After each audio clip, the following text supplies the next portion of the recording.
Hello students आज का chapter हमारा है क्लास 10th का केमिस्ट्री पार्ट का है। Carbon and its compound chapter का नाम है, ठीक है, जो कि बहुत ही इजी चैप्टर है। तो बच्चों ये चैप्टर हम लोग आज पढ़ेंगे। आपको मैं एक बात बता दूं, जो भी लेक्चर आप studybook.com से पढ़ रहे हो, मतलब जो लेक्चर आप मेरे से पढ़ रहे हो, तो वो लेक्चर के सारे नोट्स जो हैं, ठीक है, अगर आपने लिख रहे हो साथ साथ तो अच्छी बात है। अगर आप नहीं लिख पा रहे हो, ठीक है, तो आप उसको डाउनलोड कर सकते हो, उसको ऑनलाइन पढ़ सकते हो। www.studybook.com पर जाना है, वहां पर ये नोट्स आपको अवेलेबल है, ठीक है। आप इजिली वहां पे जाके इसको पढ़ सकते हो।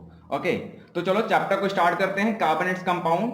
पहले मैं आपको बता दूं, ठीक है, हमारे पास एलिमेंट्स की बात करें पीरियोडिक टेबल में, तो आज के टाइम में, ठीक है, 2020 की बात कर रहा हूं मैं, ठीक है, इसमें क्या है, जो हम एलिमेंट हमारे पास हैं वो कितने हैं? 118 एलिमेंट हमारे पास, नॉन एलिमेंट हम लोग जानते हैं, ठीक है, जिसमें से कार्बन भी एक एलिमेंट है। ओके, तो कार्बन को सिंबल से रिप्रेजेंट करते हैं हम लोग कैपिटल सी से, डोनेट करते हैं कैपिटल सी से। जिस तरह से हम लोग हाइड्रोजन को कैपिटल एस से लिखते हैं, इसका मतलब समझ जाते हैं हम लोग क्या है, हाइड्रोजन। उसी तरह कैपिटल सी से समझ जाएंगे क्या है, कार्बन है। ओके, उसके बाद कार्बन नॉन मेटल है। देखो कोई भी सब्सटेंस है वो मेटल होगा, नॉन मेटल या तो मेटालॉइड्स होते हैं। ओके, तो कार्बन क्या है, नॉन मेटल है। नॉन मेटल क्या होते हैं? जिसके अंदर से इलेक्ट्रिसिटी पास नहीं होती, हीट कंडक्टिविटी नहीं होती, जो सोनोरस नहीं होता, ठीक है, ये चीजें क्या हमारे पास नॉन मेटल है। तो कार्बन हमारे पास क्या है, नॉन मेटल है। अगर मैं बोलूं भी हमारे कार्बन इन्वायरमेंट में कितना प्रेजेंट है, तो मैंने अलग अलग जगह के अलग अलग अमाउंट यहाँ पे लिखी है। जैसे मैंने बात किया अर्थ क्रस्ट पर कितना कार्बन है, 0.02% कार्बन हमारे अर्थ क्रस्ट पर है। ओके, उसके बाद अगर मैं बात करूं हमारे एटमॉस्फेयर में कितना है, तो एटमॉस्फेयर में कितना है, 0.03% of carbon dioxide gas. Atmosphere में जो कार्बन है वो 0.03% है, किसकी फॉर्म में है, वो गैस की फॉर्म में हमारे इन्वायरमेंट में प्रेजेंट है, ठीक है। उसके बाद बात करें लिविंग थिंग, जितने भी लिविंग थिंग्स हैं, जैसे हम हो गई, प्लांट्स एंड एनिमल, प्लांट हो जाए चाहे एनिमल हो, लिविंग थिंग सारे किससे बने हैं, कार्बन बेस्ड कंपाउंड से बने हैं। मतलब ये नहीं कि सिर्फ अर्थ क्रस्ट पर 0.02% मिल रहा है, एटमॉस्फेयर इतना मिल रहा है, हमारी बॉडी के अंदर भी है, प्लांट्स के अंदर भी है कार्बन, ठीक है। मतलब जितने भी लिविंग ऑर्गेनिज्म है, चाहे वो प्लांट हो चाहे वो एनिमल हो, सभी के अंदर आपको क्या मिलने वाले हैं, कार्बन मिलने वाले हैं। मतलब कार्बन बेस्ड कंपाउंड मिलेंगे, जिसको हम लोग कहते हैं ऑर्गेनिक कंपाउंड। दो तरह के कंपाउंड होते हैं बच्चों, एक होता है ऑर्गेनिक कंपाउंड, एक होता है इनऑर्गेनिक कंपाउंड। इनऑर्गेनिक कंपाउंड, ठीक है, एक होता है ऑर्गेनिक कंपाउंड, एक होता है इनऑर्गेनिक कंपाउंड। तो मैं आपको दोनों का डिफरेंस बताता हूं। ऑर्गेनिक कंपाउंड वो कंपाउंड जो हमारे अंदर मिलेंगे, मतलब लिविंग ऑर्गेनिज्म के अंदर मिलेंगे, प्लांट हो सकता है, वो एनिमल हो सकता है, ठीक है। अगर मैं इनऑर्गेनिक कंपाउंड की बात करूं, ये हमारे अंदर नहीं मिलेंगे, इसको हम लोग लेबोरेटरी में प्रिपेयर करते हैं, ठीक है। उसके बाद carbon are covalent compound. Carbon क्या है, कोवलेंट कंपाउंड है। कोवलेंट क्या होता है, ये जल्दी समझ में नहीं आता है, बहुत ही आसान है, ठीक है। चलो कोवलेंट को समझते हैं। कार्बन क्या है, कोवलेंट कंपाउंड है। अगर बच्चों मैं आपसे पूछूं कार्बन का एटॉमिक नंबर बताओ आप, तो कार्बन का एटॉमिक नंबर कितना होता है, 6 होता है। कार्बन का एटॉमिक नंबर कितना होता है, 6। जिस तरह से हाइड्रोजन का 1 होता है, ठीक है, उसी तरह से कार्बन का कितना होता है, 6 होता है। अगर आपको काउंटिंग करके दिखा दूं तो आप देखो ध्यान से, hydrogen, helium, lithium, beryllium, boron, carbon, मतलब 6 नंबर पे कार्बन आता है, ठीक है। अगर इसकी हम लोग इलेक्ट्रॉनिक कन्फिग्रेशन करें तो हमें एक चीज पता है, KLMN, ठीक है, इसमें 2 इलेक्ट्रॉन, इसमें 8 और इसमें 8, ठीक है। ये इलेक्ट्रॉन होते हैं अकॉर्डिंग टू बूहर्स के साइंटिस्ट थे, उन्होंने हमें बताया था शेल्फ के अकॉर्डिंग, ठीक है। KLMN 288। आई बात समझ में इतनी? ओके, इसको मैजिक नंबर से भी हम लोग जानते हैं। अब इसके अकॉर्डिंग हम लोग क्या करेंगे, इसकी इलेक्ट्रॉनिक कन्फिग्रेशन करेंगे। इलेक्ट्रॉनिक कन्फिग्रेशन करने का मतलब इसका एटॉमिक नंबर देखो कितना है, कार्बन का 6 है, तो इसको हम फिल करते हैं, ठीक है, 6 फिल करते हैं। देखो ये 9th क्लास का कंसेप्ट है, सेंटर में न्यूक्लियस होता है, इसके अराउंड K शेल, उसके बाद L शेल, उसके बाद M शेल, ठीक है। इसके अंदर 2 इलेक्ट्रॉन आते हैं, तो कार्बन के पास कितने इलेक्ट्रॉन है, 6, एटॉमिक नंबर 6 है, तो इलेक्ट्रॉन भी 6 है इसके पास, तो 2 इलेक्ट्रॉन यहां पे आ गए, बचे कितने, 4 इलेक्ट्रॉन यहां पे आ गए, ठीक है।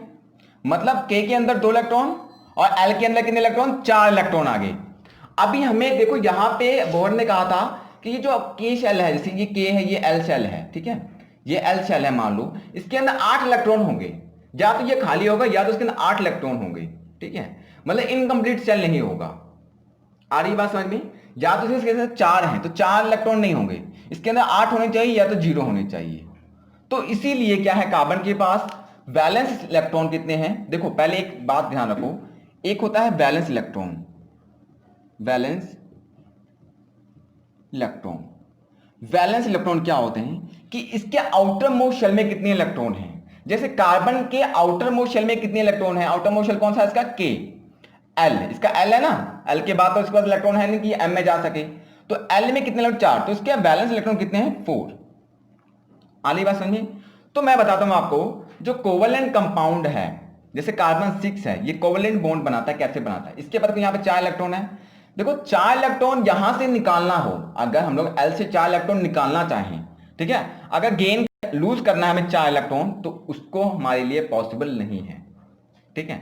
अगर गेन करने हैं 4 इलेक्ट्रॉन, हमें बाहर से लेने हैं, अगर हमने बाहर से 4 इलेक्ट्रॉन को एंटर करवाने हैं यहाँ पे इस शेल के अंदर से, 4 इलेक्ट्रॉन पहले से ही हैं, 4 इलेक्ट्रॉन हम लोग और चाहते हैं अगर इसमें 8 पूरे हो जाएं और बोहर्स की बात सही हो जाए, तो 4 इलेक्ट्रॉन लेना भी पॉसिबल नहीं है और देना भी पॉसिबल नहीं है, क्योंकि इसमें एनर्जी की रिक्वायरमेंट बहुत होती है, लगती बहुत है, रिलीज भी बहुत होती है, तो इसलिए ये पॉसिबल नहीं है। तो इस वजह से जो कार्बन क्या करता है, शेयरिंग करने लग जाता है, वो अपने 4 इलेक्ट्रॉन को शेयर करने लग जाएगा और अपने ऑक्टेट को पूरा कर लेगा। जैसे फॉर एग्जाम्पल मैं बात करूं, कार्बन CH4, ये मेरे पास एक कंपाउंड लेता हूं मैं, इसमें क्या करता है कार्बन, सिंपली जैसे कार्बन के पास कितने इलेक्ट्रॉन हैं, 4 इलेक्ट्रॉन हैं, तो एक इलेक्ट्रॉन यहां, एक यहां, एक यहां, एक यहां, कार्बन के पास 4 इलेक्ट्रॉन है आउटर मोस्ट शेल में, मतलब बैलेंस इलेक्ट्रॉन 4 है, तो हम लोग बैलेंस इलेक्ट्रॉन के अकॉर्डिंग ही करते हैं। तो 4 कार्बन के पास है। अब देखो ये क्या करेगा, हाइड्रोजन, 4 हाइड्रोजन ऐसे बना लो आप, ठीक है।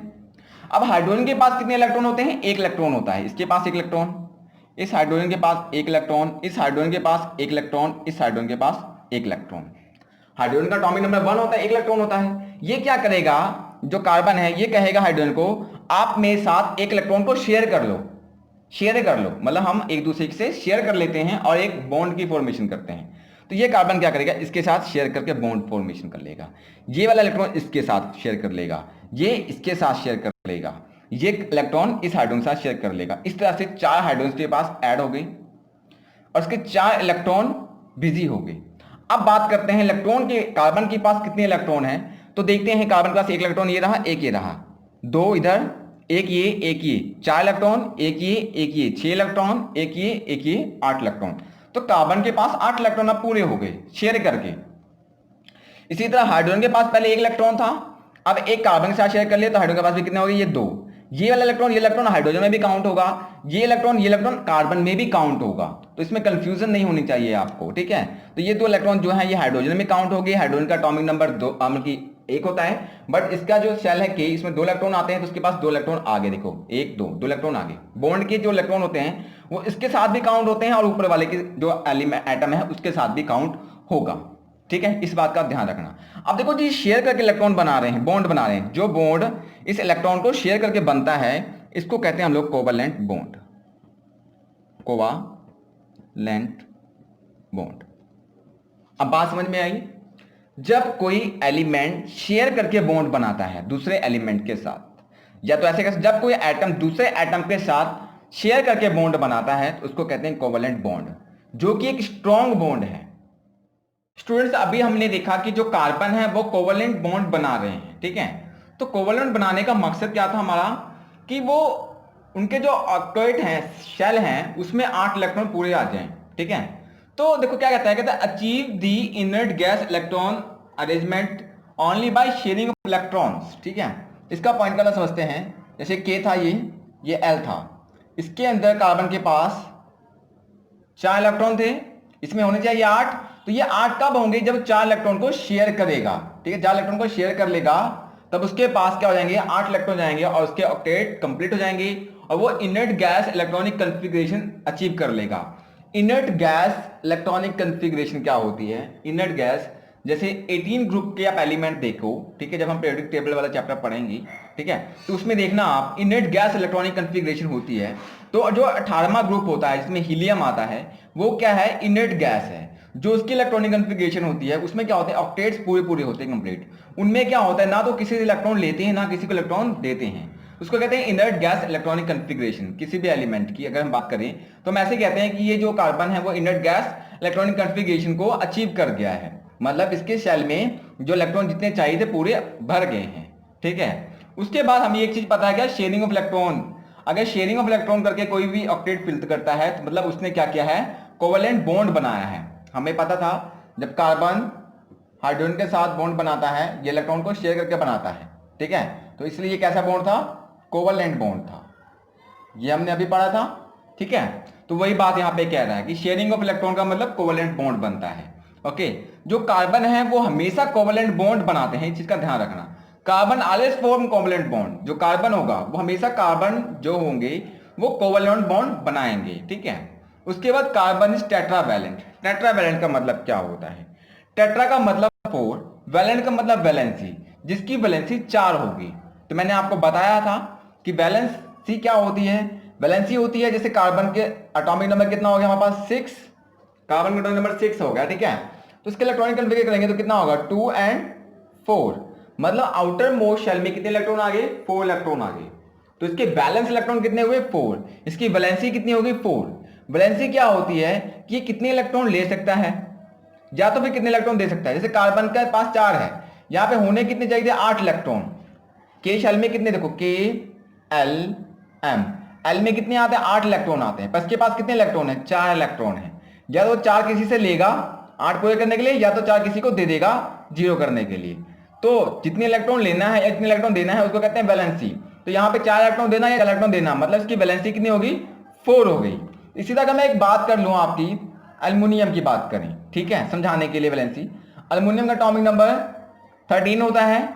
अगर इसके इलेक्ट्रॉनिक कॉन्फ़िगरेशन करो तो के एल एम, के में 2 इलेक्ट्रॉन, एल में 8 इलेक्ट्रॉन, बच्चे कितने 8 2 10 और एम में 3 इलेक्ट्रॉन। 13 एटॉमिक नंबर है, 13 इलेक्ट्रॉन है, तो 13 इलेक्ट्रॉन मैंने फिल कर दिया, 8 2 10 3 13। लास्ट में कितने आए 3 इलेक्ट्रॉन आए, तो उसकी वैलेंसी कितनी होगी 3, क्योंकि 3 इलेक्ट्रॉन क्या कर देगा, डोनेट कर देगा, किसी को दे देगा, तो उसकी वैलेंसी कितनी होगी 3। इसी तरह कार्बन की क्या वैलेंसी है, टेट्रावैलेंट कहते हैं इसको, क्यों, क्योंकि इसकी वैलेंसी कितनी है 4 वैलेंसी है। आगे बात समझ में। अब बात करते हैं नेक्स्ट कैटिनेशन। कार्बन के पास एक स्पेशल टाइप की प्रॉपर्टी होती है जिसको कहते हैं कैटिनेशन। कैटिनेशन में क्या होता है, टेंडेंसी टुवर्ड्स सेल्फ लिंकिंग। जो कार्बन है वो आपस में ही बॉन्ड बना लेगा, जैसे कार्बन कार्बन, ये कार्बन ये कार्बन आपस में बॉन्ड बनाते हैं। कार्बन कार्बन जो है एटम वो अपने आप में ही बॉन्ड बना लेंगे, इसको कहते हैं self linking property known as catenation. Catenation क्या होता है कि जो एलिमेंट हैं सेम एलिमेंट अपने आप से ही बॉन्ड बनाने लग जाते हैं, ठीक है, उसको कहते हैं कैटिनेशन प्रॉपर्टी। ये प्रॉपर्टी होती है कार्बन के पास। कार्बन क्या, देखो कार्बन कार्बन कार्बन कार्बन, इस तरह कार्बन आपस में ही एक लॉन्ग चैन बना लेते हैं, ठीक है। तो कार्बन ही नहीं बनाते, और भी एलिमेंट्स हैं, जैसे कार्बन बना लेता है, सिलिकॉन भी आपस में ही बॉन्ड बना लेते हैं, सल्फर भी बना लेते हैं, नाइट्रोजन भी आपस में ही बॉन्ड बना लेते हैं, ठीक है। तो इनके पास क्या है, कैटिनेशन प्रॉपर्टी है। उसके बाद नेक्स्ट है एलोट्रोप्स ऑफ कार्बन। मतलब हमने पढ़ना है एलोट्रोप्स ऑफ कार्बन। तो एलोट्रोप का मतलब क्या होता है, the various physical form in which an element can exist. मतलब अलग अलग फिजिकल फॉर्म जिसके अंदर जो एलिमेंट है वो एग्जिस्ट करेंगे। जैसे कार्बन है वो अलग अलग फिजिकल फॉर्म में एग्जिस्ट करता है। जैसे बात करें, पहला हमारे पास यहाँ पे है 3 एलोट्रोप्स ऑफ कार्बन है हमारे पास, जो यहाँ पे हमने पढ़ने हैं, हमारे सिलेबस में है। वो है पहला डायमंड, सेकंड ग्रेफाइट, उसके बाद है बकमिस्टर फुलरीन, ठीक है। तो जो डायमंड और ग्रेफाइट है ये तो काफी सालों से डिस्कवरी हो गई है, इसकी स्टडी करते आ रहे हैं, हमारे पास है। बट बकमिस्टर फुलरीन जो है ये अभी लेटेस्ट डिस्कवरी है, ठीक है। स्टूडेंट्स एलोट्रोप्स को 1 बाय 1 स्टडी करते हैं। तो पहला एलोट्रोप्स मैंने लिया है डायमंड, ठीक है। तो अगर डायमंड की बात करें तो diamond is a colourless transparent substance having extra ordinary brilliance. जो डायमंड है वो ट्रांसपेरेंट सब्सटेंस होता है जिसकी एक्स्ट्रा ऑर्डिनरी ब्रिलियंस होती है, मतलब बहुत ही ज्यादा चमकदार सब्सटेंस है डायमंड, ओके। उसके बाद बात करेंगे number of carbon atom in any piece of diamond depend upon its size. अगर बोले डायमंड के टुकड़े में कितने नंबर ऑफ कार्बन है, डायमंड है क्या एक्चुअली, कार्बन तो है। डायमंड एक्चुअली क्या है, कार्बन, जिसको हम लोग सी कैपिटल सी से लिखते हैं, ठीक है, कार्बन। तो अगर बोले किसी डायमंड के अंदर कितना कार्बन का एटम है तो डिपेंड करता है कि उस डायमंड का साइज कितना है। जितना बड़ा साइज उतने नंबर ऑफ कार्बन एटम उसके अंदर ज्यादा, ठीक है। उसके बाद बात करें अकरेंस की कि मिलता कहां पे हमें, तो डायमंड जो है वो हमें पूरी दुनिया में मिलता है। जैसे diamond are found in India, India में मिलता है, साउथ अफ्रीका में भी मिलता है, ब्राजील में मिलता है, रशिया में मिलता है, ऐसे कुछ देश और हैं जहां पे डायमंड मिलते हैं। ओके, उसके बाद एक इंपॉर्टेंट पॉइंट यहां पे नोट करने वाली ये है कि जो साउथ अफ्रीका है, जो साउथ अफ्रीका है ये सबसे ज्यादा लार्जेस्ट प्रोड्यूसर्स ऑफ डायमंड है। अगर मैं बात करूं सबसे ज्यादा डायमंड्स कहां पे मिलते हैं तो साउथ अफ्रीका में मिलते हैं, ठीक है, इस बात का ध्यान रखना। उसके बाद प्रॉपर्टीज ऑफ डायमंड की स्टडी करते हैं हम लोग। डायमंड की प्रॉपर्टीज क्या है, डायमंड किस लिए इतनी खास है, इसकी डिमांड क्यों है मार्केट में, ठीक है। तो पहला है अपीयरेंस की बात करते हैं। जो डायमंड की अपीयरेंस है वो कैसी है, कलरलेस ट्रांसपेरेंट है, कलरलेस है, आर पार दिखता है। और क्या है इसके पास एक प्रॉपर्टी, एक्स्ट्रा ब्रिलियंस प्रॉपर्टी, जैसे चमकदार बहुत होता है, ठीक है, इसलिए इसकी डिमांड बहुत ही ज्यादा है। उसके बाद the mine diamond do not shine, जो डायमंड हमें माइंस मतलब कोयले के खदानों में मिलते हैं। डायमंड एक्चुअली मिलते हैं हमें कहां पे हैं, कोयले को खदानों में ही तो मिलते हैं, कोयले जहां पे कोयले निकलते हैं, ठीक है, तो वहां पे ही डायमंड निकलते हैं। उसके बाद कोयला भी कार्बन, डायमंड भी कार्बन, ठीक है। उसके बाद क्या होता है, जो डायमंड माइन डायमंड निकलता है, मतलब जो कोयले खदान में डायमंड, उसमें चमक नहीं होती है, उसमें ब्रिलियंस चमक नहीं होती है, उसको पॉलिश किया जाता है, ठीक है, तो जाके उसमें कहीं चमक आती है, इसको काट काट कर पॉलिश किया जाता है तो डायमंड में चमक आती है, पर उसकी कोई अपनी चमक नहीं होती है। इस चीज का आप लोगों ने ध्यान रखना है। उसके बाद बात करें हार्डनेस की, तो जो डायमंड है बच्चों वो क्या है, दुनिया का सबसे हार्डेस्ट नेचुरल सब्सटेंस है। हमारे नेचर में जितना भी सब्सटेंस है नेचुरल, उसमें से सबसे ज्यादा हार्डेस्ट कौन है, डायमंड है, ठीक है। उसके बाद इलेक्ट्रिकल कंडक्टिविटी की बात करें, क्या डायमंड से इलेक्ट्रिक कंडक्टिविटी होती है, तो नहीं, डायमंड से not conductor of electricity, diamond से कोई इलेक्ट्रिसिटी पास नहीं होता, ना तो इलेक्ट्रिसिटी पास होता है ना ही कोई हीट पास होती है डायमंड के अंदर से, ठीक है। हीट का मतलब क्या होता है, जैसे मेरे पास मान लो ये मार्कर है, लोहे का है, अगर मैं इसको यहां से हीट करूंगा तो यहां भी लोहा गर्म हो जाता है, मतलब इसके अंदर से हीट ट्रांसफर हुआ है। बट डायमंड, ऐसे मान लो डायमंड है, इसको अगर यहां से हीट करेंगे, जलाएंगे, तो यहां पे गर्म नहीं होगा, इसका मतलब इसमें से हीट ट्रांसफर नहीं हो रही है, ठीक है। सोल्यूबिलिटी की बात करें, क्या ये घुल जाता है, तो insoluble in all non solvent, जितने भी हमारे पास नॉन सॉल्वेंट हैं किसी के अंदर ये घुलता नहीं है। सॉल्वेंट का मतलब क्या होता है ये आपको समझना जरूरी है, ठीक है। सॉल्वेंट जैसे फॉर एग्जांपल चीनी है और पानी है, चीनी को मतलब शुगर को वाटर में घोलना है, तो वाटर क्या हो गया सॉल्वेंट, और चीनी क्या हो गया सल्यूट। दो चीज होती है बच्चों, एक होता है सल्यूट, एक होता है सॉल्वेंट। चीनी क्या होता है सल्यूट, और पानी क्या है सॉल्वेंट, जिसके अंदर घोलना होता है। तो यहाँ पे डायमंड क्या है सॉल्यूट, और जो सॉल्वेंट है वो लिक्विड है जिसके अंदर हमने डायमंड को घोलना है। तो जितने भी हम लोग सॉल्वेंट जानते हैं, डायमंड किसी भी सॉल्वेंट के अंदर घुलता नहीं है, इनसोल्यूबल है, ठीक है। इनसोल्यूबल का मतलब ना घुलना, किसी के अंदर घुलता नहीं है डायमंड, ठीक है। उसके बाद देखिए एक्शन ऑफ एयर, अगर डायमंड को हम लोग एयर में जलाएं तो क्या होता है, देखो ये डायमंड मान लो कार्बन सॉलिड, ठीक है, मैंने कहा डायमंड को हम लोग सी से रिप्रेजेंट करते हैं, ठीक है। उसके बाद डायमंड को सी से रिप्रेजेंट किया प्लस ऑक्सीजन, एयर का मतलब ऑक्सीजन में बर्न किया। अगर इसको हमने 900 डिग्री सेल्सियस टेम्परेचर दिया, 900 डिग्री सेल्सियस टेम्परेचर दिया, तो क्या मिलेगा हमें, सिर्फ कार्बन डाइऑक्साइड गैस मिलेगा और नथिंग इज लेफ्ट, और कुछ नहीं बचने वाला। मान लो ये मेरे पास डायमंड है, इसको मैं जलाता हूं 900 डिग्री सेल्सियस पे, जल के पूरा कार्बन डाइऑक्साइड गैस में बदल के उड़ जाएगा, बचेगा कुछ नहीं, ठीक है। बच्चे अब हम बात करते हैं स्ट्रक्चर ऑफ डायमंड की, तो डायमंड की स्ट्रक्चर कैसे होती है, ठीक है। तो मैंने यहाँ पे बहुत ही सिंप्लीफाइड स्ट्रक्चर बनाई है, वैसे तो ये ब्रांच्ड होती है, ठीक है, डायमंड की स्ट्रक्चर बहुत ही ज़्यादा ब्रांचड होती है। तो जैसे ये मैंने बनाया है, ठीक है, ये एक ही बनाया मैंने छोटा सा स्ट्रक्चर आपको दिखाने के लिए, सिर्फ कि एक कार्बन है, ये जो मैंने सर्कल से बनाए हैं मोटे मोटे से, ये कार्बन है, ठीक है। जो आपको यहाँ पे सर्कल देखने को मिल रहे हैं ये क्या है, कार्बन है, ठीक है। तो ये कार्बन है, ये सारे क्या आपके पास कार्बन है, मैंने सर्कल से डोनेट किए हैं, ठीक है, सिर्फ समझाने के लिए आपको। अभी आप देख पा रहे हो एक कार्बन एटम है ये वाला, इससे कितने कार्बन एटम अटैच हैं, अगर हम काउंटिंग करें तो 1 2 3 4, इस कार्बन एटम से 4 कार्बन एटम अटैच हैं। इसी तरह इस कार्बन एटम से भी कितने कार्बन अटैच होंगे, 4 कार्बन अटैच होंगे। इस कार्बन से भी कितने अटैच होंगे, 4 कार्बन एटम अटैच होंगे। इससे भी कितने होंगे?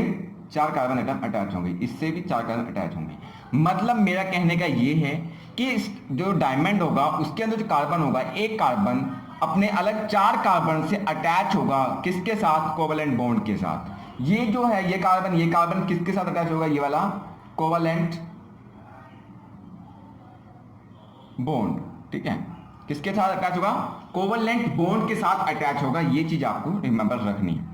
देखो मैंने आपको बताया था कि जो डायमंड है वो हार्डेस्ट नेचुरल सब्सटेंस है। उसका रीजन क्या है? यही तो रीजन है। कोवलेंट बॉन्ड जो होते हैं बहुत स्ट्रॉन्ग बॉन्ड होते हैं। स्ट्रॉन्ग मतलब इनकी पकड़ बहुत ही ज्यादा होती है, ठीक है। अब इसमें एक कार्बन को 4 कार्बन ने पकड़ा है विद कोवलेंट बॉन्ड। मतलब एक लोगों को, एक जैसे आदमी है उसको 4 आदमी ने पकड़ा है और भी बहुत ही स्ट्रॉन्ग मैंस ने, ठीक है। तो उसको छुड़ा पाना वहां से बहुत ही मुश्किल है। मतलब उनके बीच में जो बॉन्डिंग है बहुत स्ट्रॉन्ग बॉन्डिंग है। सेम यहाँ पर भी इस कार्बन को 4 कार्बन ने पकड़ा है विद कोवलेंट बॉन्ड जो कि बहुत स्ट्रॉन्ग है, जिसकी पकड़ बहुत स्ट्रॉन्ग है। तो ऑब्वियस है ये बहुत ही हार्ड होगा, रिजिड होगा, ठीक है। इसका ये भी रीजन है। उसके बाद इसके स्ट्रक्चर की बात करें, कुछ टेट्राहेड्रल होती है, ठीक है, टेट्राहेड्रल फैशन में होती है। ये आपको हायर क्लासेस में पता लगेगी। बस आप यहाँ पे रखो कि ऐसी स्ट्रक्चर जब बनती है इसको कहते हैं टेट्राहेड्रल, ठीक है। उसके बाद यूज ऑफ डायमंड की बात करें कि डायमंड का यूज कहाँ पे होता है। तो डायमंड का यूज सबसे पहले डायमंड का नाम सुनते ही हमारे दिमाग में आता है ज्वेलरी। तो डायमंड का जो पहला यूज है वो ज्वेलरी में होता है। लिखा है diamond are used for making jewellery, ठीक है। हार वगैरह बनाने में इसका यूज होता है। Diamond are used in cutting instrument like glass cutter है। जैसे ग्लास कटर, शीशे को अगर काटना हुआ, ठीक है, अगर मिरर को काटते हैं तो उसके लिए एक पेंसिल से आती है, ठीक है। जैसे मान लो ये मार्कर में पेंसिल है, इसके फ्रंट में छोटा सा डायमंड लगा होता है जिससे वो कटिंग का काम करते हैं। मतलब ये ग्लास कटर का भी काम करते हैं डायमंड से, ठीक है। उसके बाद बात करें, sharp edge diamond are used by eye surgeon as tool to remove cataract from the eye with the great precision. बहुत ही आसान। देखो क्या कहता है, कहता है जैसे आंख है, आंख में कभी कभी कैटरैक्ट आ जाता है, धुंधलापन आ जाता है जब, ठीक है, तो उस चीज को खत्म करने के लिए डॉक्टर के पास जाते हैं हम लोग। तो डॉक्टर क्या करता है, इंस्ट्रूमेंट यूज करता है आई को सर्जरी करने के लिए। जो इंस्ट्रूमेंट है वो भी, उसके अंदर भी क्या लगा होता है, छोटा सा डायमंड लगा होता है, जिससे वो आपका कैटरैक्ट है बहुत ही आसानी से, ठीक है, बहुत ही शुद्धता से कह सकते हो आप, प्रिसीजन का मतलब शुद्धता, जिससे बहुत ही आसानी से, बहुत ही साफ तरीके से उसको कैटरैक्ट को खत्म कर दिया जाता है, ठीक है। जो इंस्ट्रूमेंट है, जिस इंस्ट्रूमेंट का यूज किया जाता है, वो इंस्ट्रूमेंट के भी आगे क्या लगा होता है, डायमंड लगा होता है। स्टूडेंट्स नेक्स्ट एलोट्रॉप की बात करें डायमंड के बाद, तो हम स्टडी करने जा रहे हैं ग्रेफाइट की। ग्रेफाइट भी क्या है, एलोट्रॉप्स ऑफ कार्बन है, ठीक है, कार्बन का ही बना है। तो बात करें ग्रेफाइट की, तो graphite also known as black lead. इसको हम ब्लैक लीड के नाम से भी जानते हैं। क्यों? क्योंकि ये पेपर को काला करता है। मतलब क्या है, सिंपल सा, जो पेंसिल होती है, पेंसिल के अंदर जो ब्लैक रंग की आपको रोड नजर आती है जिससे आप लिखते हो, वो क्या होती है, ग्रेफाइट होती है, जिससे हम लोग क्या करते हैं, पेपर पर लिखते हैं। मतलब पेपर को में ब्लैक कलर का आता है, ठीक है। तो इसीलिए कहा गया है also known as black lead, जो है कि पेपर को ब्लैक करता है, मतलब लिखने का काम करते हैं ग्रेफाइट से। उसके बाद इसके अकरेंस की बात करेंगे, ग्रेफाइट मिलता कहाँ पे है, ठीक है। तो graphite occurs free in nature and is more widely distributed in nature then diamond. मतलब क्या है, मतलब जो डायमंड हमें नेचर में फ्री मिलता है, एज इट इज सीधा ग्रेफाइट मिलता है। सॉरी, ग्रेफाइट की बात कर रहा हूं मैं। जो ग्रेफाइट हमें नेचर में सीधा सीधा मिलता है, ठीक है, मतलब, और दूसरी बात ये डायमंड से ज्यादा मिलता है। डायमंड लेस क्वांटिटी में मिलता है, ठीक है, थोड़े बहुत, और ग्रेफाइट हमें लार्ज क्वांटिटी में मिलता है, ठीक है। उसके बाद अगर आप ग्रेफाइट को बनाना चाहो लेबोरेटरी में तो बना सकते हो। देखो वैसे अभी रुक जाओ, अभी मैं बता रहा हूं आपको ग्रेफाइट किस किस कंट्री में पाया जाता है। तो बात करते हैं, फाउंड इन इंडिया में भी, यूएसए में भी, कनाडा में भी, साइबेरिया एटसेट्रा, ऐसे कुछ और भी देश हैं जहां पे ग्रेफाइट मिलते हैं हमें, ठीक है। उसके बाद मैंने अभी आपको बताया, अगर आप ग्रेफाइट को, ये तो मिलने वाली बात रही नेचुरल, ठीक है, अपने आप। अब हम लैब में बनाना चाहें तो कैसे बना सकते हैं। एंथ्रासाइड कोयला लो, कोल, एंथ्रासाइड कोल लिया हमने, ठीक है। इसको क्या करना, हमने हीट करना है इलेक्ट्रिकल फर्नेस में। इलेक्ट्रिकल फर्नेस जिसमें हम लोग हीट करेंगे इसको, इलेक्ट्रिकल फर्नेस, बिजली से इसको हीट करना है हमने, ठीक है, हीट करना है। बट वहां पे एक कैटलिस्ट डालना है सिलिका, और कुछ अमाउंट में आयरन ऑक्साइड डालना है। तब क्या होगा, वो ग्रेफाइट में बदल जाएगा एंथ्रासाइड कोल। अब यहाँ पे मैंने लिखा कैटलिस्ट सिलिका, इसका मतलब क्या होता है, जैसे मान लो लकड़ है, ठीक है, मान लो मेरे पास ये लकड़ है। अब इस लकड़ को मान लो जलाना है, तो अगर मैं इसको जलाऊंगा तो जलाने में क्या होगा, बहुत टाइम लगेगा। ठीक है, अब मैं क्या करता हूँ, इसमें थोड़ा सा पेट्रोल डीजल या फिर मिट्टी का तेल कैरोसिन ऑयल डाल दूं, तब इसको जलाऊं तो बहुत जल्दी जलने लग जाएगा। ठीक है, तो यहाँ पे जो कैरोसिन डाल रहा हूं मैं, पेट्रोल डाल रहा हूँ, डीजल डाल, वो क्या है, कैटलिस्ट का काम कर रहे हैं। कैटलिस्ट मतलब कि वो इस रिएक्शन को फास्ट कर देते हैं, इस प्रोसेस को फास्ट कर देते हैं। ठीक है, तो वही चीज यहाँ पे है, एंथ्रासाइट कोल को हीट फर्नेस में डाला, उसमें थोड़ा सा कैटलिस्ट डालना है सिलिका की। ठीक है, जिससे क्या होगा, ये रिएक्शन फास्ट हो जाएगी और जल्दी हमारे पास ग्राफाइट बनके तैयार हो जाएगा। अगर कैटलिस्ट सिलिका नहीं डालोगे तो ग्राफाइट बनने में बहुत टाइम लग जाएगा। ठीक है, तो वही एग्जांपल लेना, मैंने आपको बताया जैसे लकड़ को जलाना है। ठीक है, तो जलाने में टाइम ज्यादा लगेगा, तो हम लोग क्या करते हैं, इसके अंदर थोड़ा सा मिट्टी का तेल या कैरोसिन ऑयल या पेट्रोल डीजल डालते हैं, जिसकी वजह से जल्दी पकड़ लेता है। ठीक है, तो यहाँ पेट्रोल डीजल कैरोसिन ऑयल क्या है, कैटलिस्ट का काम कर रहे हैं। उसी तरह यहाँ पे जो कैटलिस्ट सिलिका है वो क्या काम कर रहा है, पेट्रोल डीजल का काम कर रहा है कि एंथ्रासाइट कोल को जल्दी से जल्दी ग्राफाइट में कन्वर्ट कर देता है। इतनी बात क्लियर है। उसके बाद प्रॉपर्टीज ऑफ ग्राफाइट की पढ़ लेते हैं। ग्राफाइट की प्रॉपर्टीज क्या है, तो पहली प्रॉपर्टीज की बात करेंगे अपीयरेंस। अपीयरेंस मैंने बता दिया, ब्लैक होता है। ठीक है, ऑपेक सब्सटेंस होता है जिसके आर पार नहीं दिखता, ये वाली लाइन आपने यहाँ पे भी लिखनी है। ठीक है, अपीयरेंस में।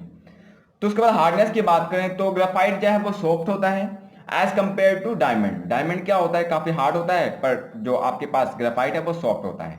ये कहाँ पे समझ में आएगा, जब अभी हम स्ट्रक्चर करेंगे तो आपको क्लियर हो जाएगा। ठीक है, और इसको टच करेंगे सॉफ्टी स्लिपरी सा होता है।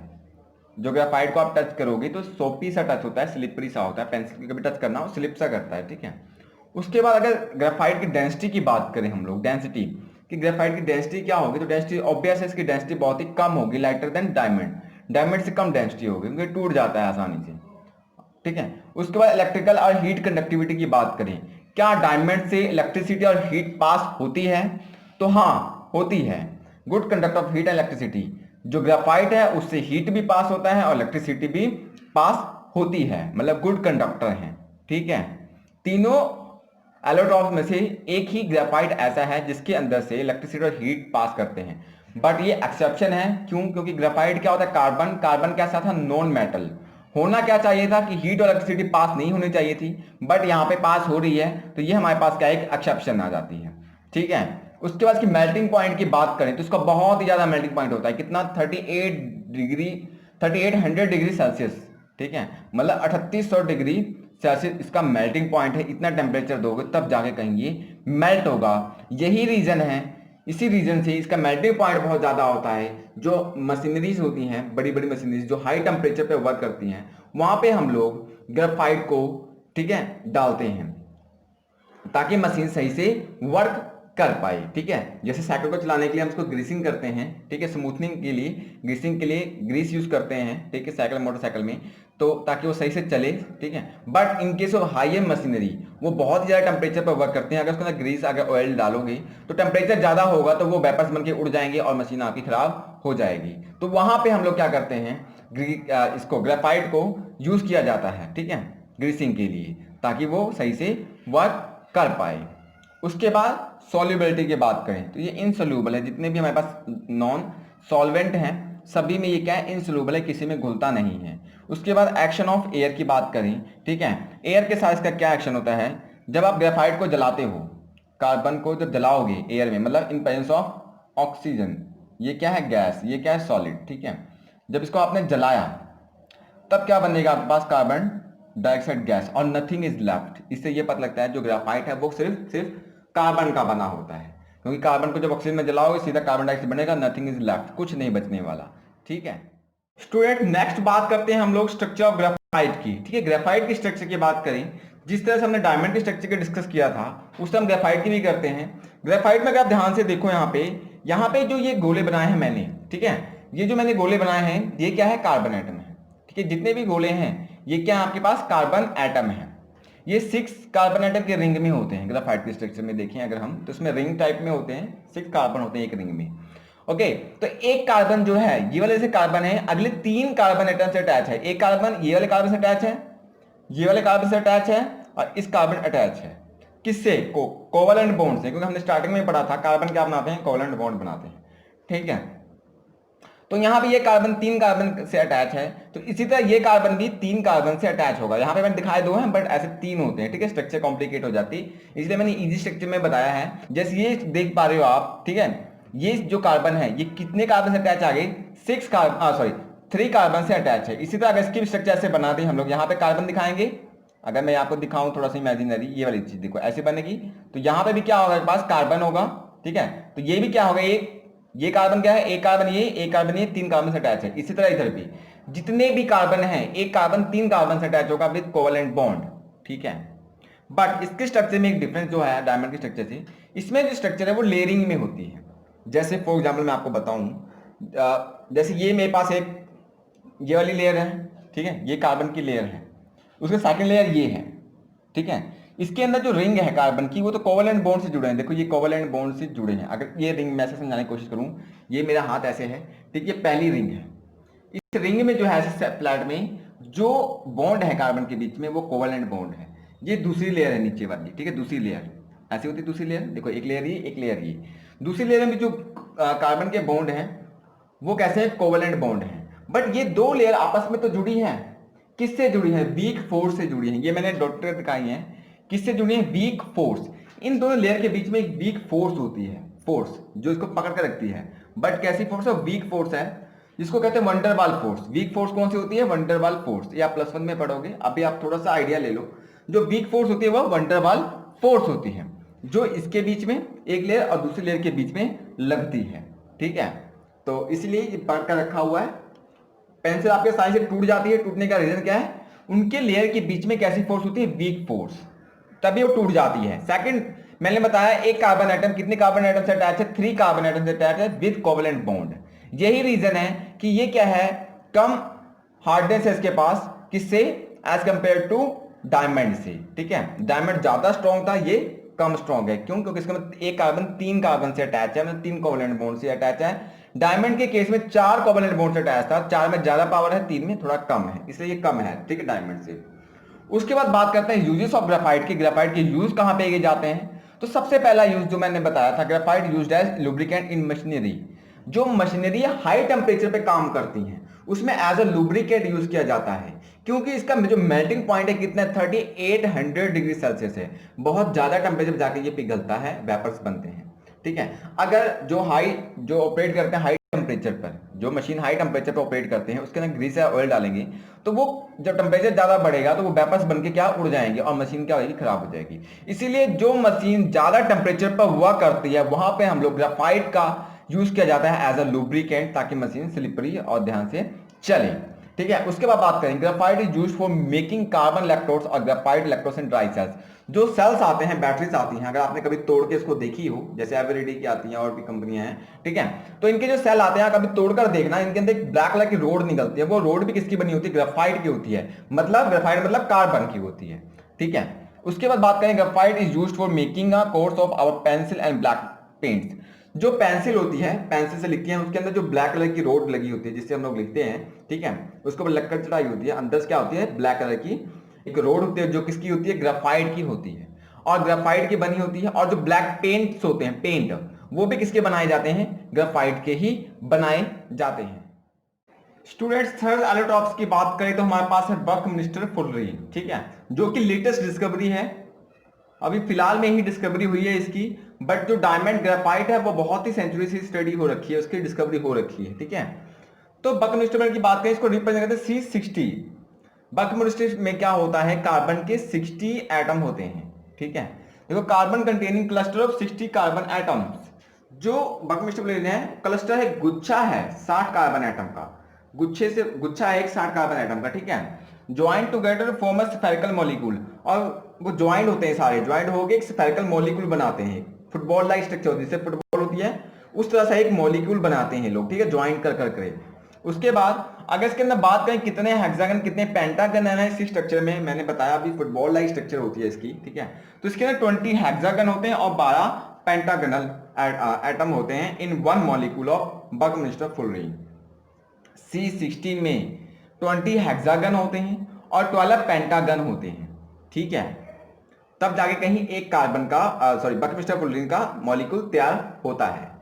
और इसकी बात करें तो ये डार्क सॉलिड होता है एट रूम टेम्परेचर पर, ये डार्क सॉलिड कलर का होता है रूम टेम्परेचर पर, ठीक है। उसका fullerene is neither very hard nor soft. अगर मैं बात करूं बकमिंस्टर फुलरिन की, जैसे डायमंड का पढ़ा हमने एक्सट्रीमली हार्ड, और उसके बाद हमने ग्रेफाइट का पढ़ा कि ये थोड़ा सा कम हार्ड होता है एज कंपेयर टू डायमंड। इसकी बात करें तो ये क्या है डायमंड से, ये ना तो बहुत ज्यादा हार्ड होता है ना तो बहुत ज्यादा सॉफ्ट होता है।